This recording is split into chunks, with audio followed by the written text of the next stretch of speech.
Hi, I'm Mary Most. I'm with the New York City Department of Sanitation, Bureau of Waste Prevention, Reuse, and Recycling, commonly known as the Recycling Program for New York City. What are you doing today? We're going around our neighborhood from our school, which is Carroll Gardens, and just finding pictures or just trash cans and how people recycle in the neighborhood.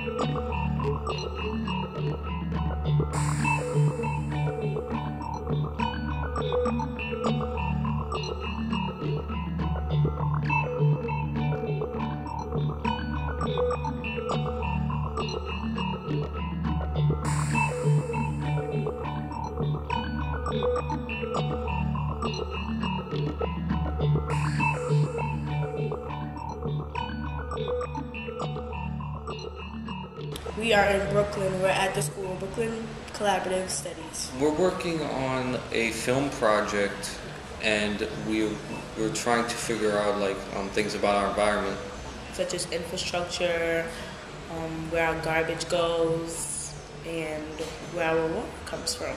I think the reason why we're doing this is because as students we need to learn more about our community, where our water is coming from or where the garbage is going through, because we go through these things every day, but however we really don't know the reasons for where it's coming from, so I think that's the reason.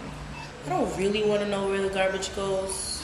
It'll probably bother me, I don't want to know. Hi, I'm Mary Most. I'm with the New York City Department of Sanitation, Bureau of Waste Prevention, Reuse, and Recycling, commonly known as the Recycling Program for New York City. We're responsible for informing the public about waste prevention, about composting, about what and how to recycle. I was hired when recycling became law in 1989, and so I've been there a long time, and I pretty much can answer any question. I challenge you to stump me. People put every kind of plastics you can imagine into their bin because they're hoping that maybe they can be recycled, but really the only plastics that can be melted down and made into new things are plastic bottles and jugs.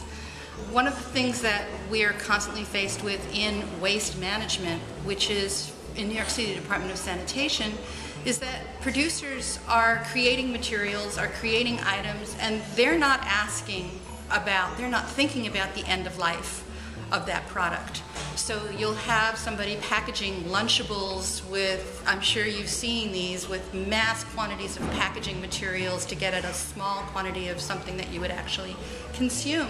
What's going to happen to all of that when you're done with it? It's all going to go in the garbage. It's not recyclable. It's going to go to a landfill somewhere and sit there. So one of the big things that we're trying to do is to make the producers responsible for their product at the end of the life cycle, so that when they build a computer and they put all these toxic components in it, which they need to do to make the computer chips, that they are the ones that are responsible for taking it back, which would mean that they're putting a little bit more thought into how they're making it. And are they making it in a way that can be dismantled easily? Are they making it in a way that can be taken apart and we can reuse components easily?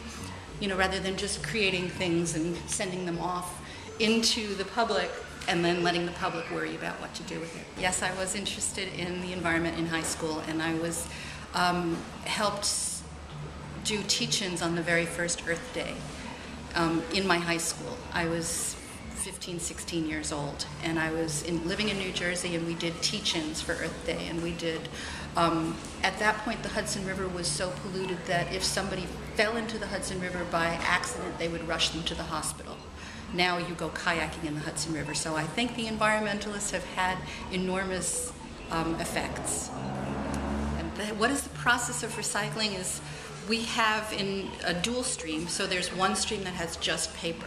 In New York City, this goes, 3 of the boroughs, it goes to a mill in Staten Island, which was built because they knew how much paper was coming out of New York City residences and schools. And the vat that they throw this stuff into is maybe twice as big as this classroom in diameter. And then it gets sent through a series of filters that take out anything that's not the paper pulp, all the way down to things as small as staples. And then when it becomes just the slurry, that's what they call the mush of the paper fibers and water, they dry it out and dry it out and dry it out and then roll it into big rolls of paper. Many of the other boroughs, it gets sent to foreign countries where they've already torn down all their trees and they no longer have paper. So Japan likes to buy our paper because they make boxes to send back all the products that they make for the American consumer. And so you see these pressed cardboard boxes that are holding together your computers in the cardboard box that they ship in. That's made from your paper. The metal, glass, and plastic is sent to a recycling sorting facility, materials recovery facility called a MRF, and that's where it's sorted out. Some of it's sorted out by equipment, so you'll have a magnet that pulls out the ferrous metals that are magnetic, the steel. You'll have fans that blow off the plastic bottles, and a lot of it is also hand sorted, so you'll have just lines of workers standing there pulling out things that can't be recycled, pulling out things to sort them into the different bins. That's baled and sold to people who will then process that into new materials. How is that for a nutshell of how recycling works? So what does recycling mean to you?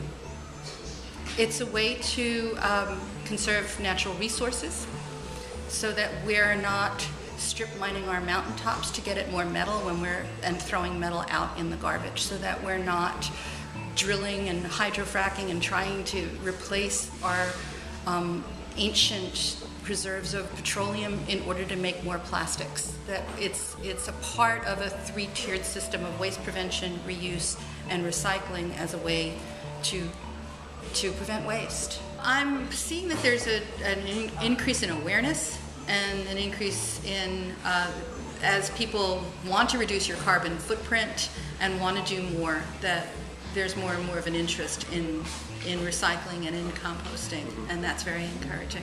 Recycling is important for our future. It's one small thing that you can do every day, in every time that you approach a garbage can or a recycling bin. Makes you feel better about yourself and makes you know that you're doing something to help. You can find information at www.nyc.gov/recycle.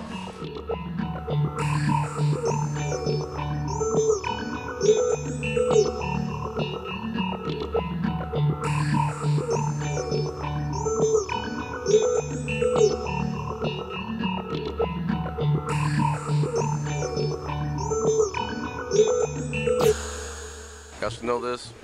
If you're littering, you're taking the wrong turn for the environment and for our world, our planet. We live here as one. Please don't take that wrong turn.